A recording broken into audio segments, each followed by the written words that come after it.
আসসালামু আলাইকুম, কেমন আছেন সবাই? আশা করি সবাই সুস্থ এবং ভালো আছেন। আলহামদুলিল্লাহ, আমিও আপনাদের দোয়ায় বেশ ভালো আছি। ভিডিওর শুরুতেই আপনারা দেখতে পাচ্ছেন যে আমার হাতে একটা পাখির বাচ্চা। পাখির বাচ্চাটা এতটাই কিউট, এতটাই ভালো লাগছে পাখির বাচ্চাটা দেখে। আমি এটা হাতে না নিয়ে পারলাম না। যদিও এটা ছোট বাচ্চা, এটা কিভাবে বাসা থেকে পড়ে গেছে আমি বুঝতে পারি না। আর ভাষাটাও আমি খুঁজে পাই না। যদি আমি ভাষাটা পেতাম তাহলে ওর বাসায় আমি ওকে দিয়ে আসতাম। তো যাই হোক, কিছুক্ষণ এই পাখিটা নিয়ে খেলাধুলা করলাম। আসলে এই পাখিটাকে ছাড়তে মনই চাইছে না, এতটাই ভালো লাগছে পাখিটা দেখে। আর পাখিটা তার মায়ের কাছে যতটুকু ভালো থাকবে আমার কাছে তো ততটুকু থাকবে না। তো কিছুক্ষণ খেলাধুলা করে তারপর আমি পাখিটাকে বাসায় তো আর দিতে পারিনি, আমি একটা গাছের ডালে নিয়ে রেখে এসেছিলাম। যদি ওর মা ওকে খুঁজে তাহলে এখান থেকে নিতে পারবে। আর এই পলিথিনে কিছু সবজি কিনে আনা হয়েছে। এখানে আছে বেগুন আর সাথে আছে ফুলকপি। যদিও আমাদের সচরাচর অত বেশি তরকারি কিনতে হয় না, তবে মাঝে মধ্যে কিনি যখন প্রয়োজন হয় ঠিক তখন। আমরাও বেগুনের চারা লাগাইছি, এখনো গাছ বড় হয় নাই। যখন হবে তখন আমরা বাড়ি থেকেই খেতে পারবো। আর বেগুন গাছ কিন্তু সহজে মরে না, একবার লাগালে অনেক দিন পর্যন্ত বেগুন গাছ থাকে। আর ফুলকপির চাষ আমরা করি না, যার কারণে ফুলকপি প্রথম কিনে আনছি, এই প্রথম খাবো আর কি, ইনশাল্লাহ যদি আল্লাহ তাআলা খাওয়ায়। আর এমনিতেই নতুন একটা সবজি আসলে ওটা সবারই খেতে মন চায়। তো ফুলকপি কি দিয়ে রান্না করব সেটা ভাবতে ভাবতে চলে আসছি পুকুর পাড়ে। যেহেতু পুকুরে অনেক মাছ আছে, আজকে পুকুর থেকে মাছ ধরে নেব বড়শি দিয়ে। প্রায় সময় এরকমটা হয় যখন ঘরে কোনো বাজার না থাকে, তরকারি না থাকে অথবা মাছ না থাকে। মাছ না থাকলে পুকুর থেকে ধরে নেই বড়শি দিয়ে, আর যখন তরকারি না থাকে তখন একটা না একটা ব্যবস্থা করলে হয়ে যায়। যেহেতু আমরা গ্রামে থাকি, গ্রামে থাকলে অনেকটাই সুবিধা, যখন আপনি বাজারঘাট না করবেন তখন একটা না একটা আপনি বাড়ি থেকে নিতে পারবেন। আর বড়শি দিয়ে মাছ ধরার মজাটাই কিন্তু আলাদা। এটা কারা কারা উপভোগ করেন আমি জানি না, আমি কিন্তু খুব এনজয় করি যখন বড়শি দিয়ে মাছ ধরা হয়। আর মাছ ধরতে বেশি সময় লাগে না, যেহেতু তেলাপিয়া মাছ, এই মাছগুলো কিন্তু বড়শি ফালানোর সাথে সাথেই উঠে যায়, কোনো দেরি করে না। তো বেশি কষ্টও হয় না, এত দ্রুত এই মাছগুলো উঠে যায়। যারা কখনো বড়শি দিয়ে মাছ ধরেন নাই তারা একবার ট্রাই করে দেখবেন, খুবই আপনার কাছে ভালো লাগবে। এতটাই মজা, মানে অন্যরকম একটা মজা। আর কি যে ভালো লাগছে, বড়শি ফালানোর সাথে সাথেই মাছ উঠে যায়, কোনো দেরি হচ্ছে না। এখানে আমার একটা ভাবি আমাকে হেল্প করেছেন, কারণ আমি এক হাতে মোবাইল ধরি আর এক হাতে বড়শি ধরি, যার কারণে ভালোভাবে ভিডিও করতে পারি না। তো উনিও শখের বশেই ধরেছেন, উনি বলছেন যে আমি ধরি, আপনি ভিডিও করেন। আর আমি ভিডিওটা করেছি শুধুমাত্র আপনাদের সাথে শেয়ার করার জন্য। যাদের পুকুর নাই, যারা কখনো মাছ ধরেন নাই, অন্তত পক্ষে তারা দেখেও উপভোগ করতে পারবেন এ কারণে। আর নিজের পুকুর থাকলে কতটা সুবিধা হয় সেটাও বুঝতে পারবেন। আর মাছগুলো কিন্তু খেতেও খুবই মজা, কারণ এগুলা হচ্ছে ফ্রেশ মাছ। আর বাজার থেকে যে তেলাপিয়া মাছ খাওয়া হয় ওই মাছগুলো কিন্তু খুবই কালো, আবার খুবই বিশ্রী, বাজে একটা গন্ধ আসে ও মাছ থেকে। আমার কাছে এরকমটা লাগে আর কি, কারণ পুকুরের মাছ তো আমরা সব সময় খাই। আর বাজার থেকেও মাঝে মধ্যে যখন বাজারে মানে কিনে অত বেশি খাই না, তারপরেও বাজারে গেলে দেখি যে মাছগুলো খুবই কালো কালো দেখায়। তো আমাদের পুকুরের মাছগুলো কিন্তু খুবই সাদা, খুবই ভালো, পানিও ভালো, সব কিছুই। আর এই মাছ কিন্তু অত বেশি আদারও দিতে হয় না, আমাদের পুকুরে এমনি এমনি মাছগুলো হয়ে যায়। যখন নতুন পানি আসে তখন এত বাচ্চা দিতে থাকে, মানে পুকুর একেবারে ভরে যায় মাছে। তো আলহামদুলিল্লাহ, আমাদের পুকুর থাকাতে আমরা সব সময় পুকুর থেকে বিভিন্ন রকমের মাছ খেতে পারি। একদিকে মাছ ধরেছিলাম আর অন্যদিকে পাখি সুযোগ পেয়ে ইচ্ছে মতো এই পেঁপেটাকে খেয়ে নিয়েছে। এই ভিডিওটার আগের ভিডিওটায় আমি দেখাইছি যে আমি গাছ থেকে 3-4টা পেঁপে, পাকা পেঁপে পেড়েছিলাম। আর এই পেঁপেটা হচ্ছে অন্য একটা গাছের পেঁপে। আর এই পেঁপেটার উপরের অংশ দেখে আপনারা কি কেউ বুঝতে পারবেন যে এটা পেকেছে? কারণ উপরের অংশটা একেবারেই সবুজ আর ভিতরের অংশটা কতটা লাল হয়েছে তা আমিও বুঝতে পারি নাই যে এটা পেকেছে আর কি। যাই হোক, না হয় পেরে নিতাম। তো এটা পাখির রিজিকে ছিল, এটা আমার ভাগ্যে ছিল না, এটা নিয়ে আফসোস করি না।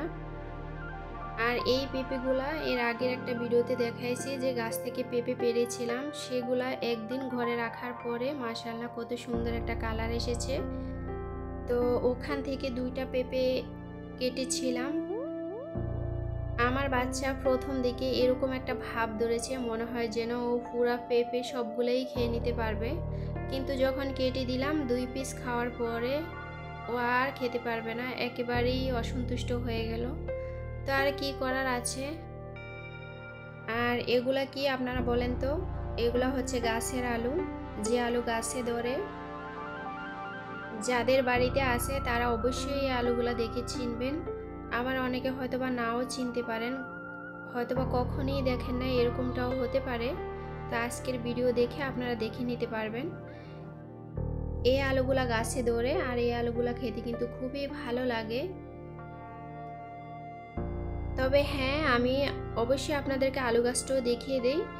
যারা দেখেন নাই তারা দেখে নেবেন, আর যারা ভুলে গেছেন হয়তোবা, ছোটবেলায় খেয়েছেন, এখন শহরে থাকেন, হয়তোবা জানেন না, বা গ্রামের বাড়িতে আসলে হয়তোবা গাছ দেখেন কিন্তু জানেন না যে এটার নাম কি, তারা দেখি কিন্তু চিনতে পারবেন। এই আলু যেরকম উপরেও ধরে তেমনি মাটির নিচেও ধরে, তবে মাটির নিচের গুলা বেশি ভালো লাগে। আর এর পাশে এগুলা হচ্ছে পাথরকুচি গাছ। এই গাছগুলা যত কেটে ফেলি ততই হয়, এত বেশি ছড়ায় কি আর বলবো। কিছুদিন পর পর কেটে দিতে হয়, আর যেখানে ফালাই সেখানেই হয়ে যায়। এই পাতাগুলা যেখানে পড়ে সেখান থেকেই গাছ গজাতে থাকে। আমাদের বাড়িতে মাশাআল্লাহ অনেক রকমেরই গাছ আছে, তবে এর পাতাগুলো আমি মাঝে মাঝে লবণ দিয়ে খেয়ে নিই, খুবই ভালো লাগে লবণ দিয়ে খেলে, কারণ এই পাতাগুলো একটু টক। এগুলা খেলে কিন্তু শারীরিক অনেক উপকার, অনেকে হয়তোবা জানেন। আর এখানে এগুলো হচ্ছে গরুর মাংস, এগুলো আজকে আলু দিয়ে রান্না করব। তবে আমার কাছে মনে হয়েছে যে মাংসটা একটু ছোট করলে ভালো হবে, তো ওই সুবাদে আমি এতটাই ছোট করে ফেলেছি, কি আর বলবো। দেখে হয়তোবা আপনারা হাসবেন। যাই হোক, তবে আমার ইচ্ছে হয়েছে যে এরকম ছোট করার, আমি করে নিয়েছি। তারপর চলে আসছি লেবু গাছে লেবু পাড়ার জন্য, কারণ এত বেশি লেবু, যার কারণে সব সময় খাওয়া হয় না। তো এগুলো এখন বিক্রি করে দিব, কারণ এত লেবুগুলা পেকে যাচ্ছে, লাল হয়ে যাচ্ছে। এখন কিন্তু লেবুর সিজন না, তারপরেও মাশাআল্লাহ অনেক লেবু আছে গাছে। আর যখন সিজন আসে তখন এত লেবু থাকে মাশাআল্লাহ, কি আর বলবো। আমি লেবু খাই অথবা না খাই, তবে দেখি কিন্তু আমার মনটা খুবই ভরে যায় যখন আমি গাছের কাছে আসি। মাশাআল্লাহ লেবুগুলার গ্রানটা এত ভালো, বলার মতো না। আর সাইজও মাশাআল্লাহ অনেক বড়। তো এই লেবুগুলা কিন্তু অনেকেই পছন্দ করে।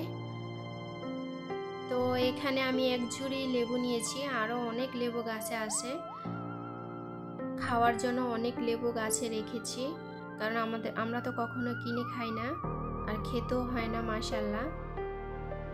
তবে এগুলা বিক্রি করে যে আমি খুবই লাভবান হয়েছি সেটা কিন্তু না, আমার কাছে দেখি কিন্তু মনটা ভরে গেছে, এটাই হচ্ছে সবচাইতে বেশি। আর কি করব বলেন, এত লেবু একসাথে খাওয়া যায় না, যেহেতু আমাদের ফ্যামিলি ছোট, আমরা মানুষ কম। তারপরও আমি অনেক লেবু আশেপাশে আত্মীয় স্বজন যারা আছেন সবার বাড়িতেই দিই, প্রত্যেক বছরই দিতেই থাকি। তারপরও মাশাআল্লাহ অনেক লেবু ধরে। তবে শুধু এই একটাই গাছ তা কিন্তু না, আরও 3-4টা গাছ আছে, তো এত লেবু ধরে মাশাআল্লাহ। সবাইকে দেই, খাই, তারপর বিক্রি করি। আলহামদুলিল্লাহ খুবই ভালো লাগে নিজের কাছে। তো আপনাদের সাথে কথা বলতে বলতে আমি চলে আসছি রান্নাঘরে। এখানে আমি মাংস কষিয়ে নিয়েছি, এবার আলু দিয়ে ভালোভাবে আরেকটু কষিয়ে নিব।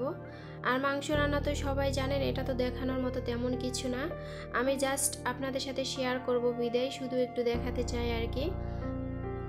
আর আজকের রান্না একটু ঝোল রেখেছি, কারণ এটা যেহেতু আলু, এই আলুটাই কিন্তু ঝোল নামানোর পরে যখন একটু ঠান্ডা হবে তখন কিন্তু অনেকটাই খেয়ে নিবে, তখন তরকারিটা কিন্তু একেবারেই শুকনো শুকনো হয়ে যাবে। তো ওই হিসাবেই আমি একটু ঝোল বেশি রেখেছি।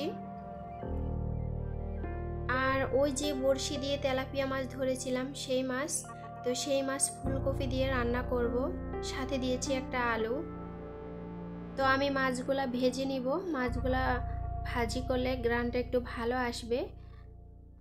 আর আমি এমনিতেও ভাজা মাছ পছন্দ করি, তবে বড় আকারের যদি মাছ হয় যেমন রুই, কাতলা, মৃগেল, ওই সকল মাছ ভাজা হয় একটু কম, ওই সকল মাছ এমনিতেই রান্না করার চেষ্টা করি। তবে সব রকমেরই খেতে পারি, এটা ছোটবেলা থেকেই আমার অভ্যাস। তবে পুকুরের মাছের মজাটাই কিন্তু আলাদা, আর শীতকালে কিন্তু পুকুরের মাছটাই আমাদের বেশি খাওয়া হয়। এই তো এখন আস্তে আস্তে পানি শুকাতে থাকবে আর মাছও ধরা হবে। তবে যখন বেশি শুকাবে, বেশি শীত পড়বে, তখন কিন্তু বেশি মাছ ধরা হবে, বিভিন্ন রকমের মাছ। আর এমনিতেও আমাদের পুকুরে অনেক রকমের মাছ আছে। তো সবাই ভালো থাকবেন, দেখা হবে পরের কোনো ভিডিওতে। আসসালামু আলাইকুম, আল্লাহ হাফেজ।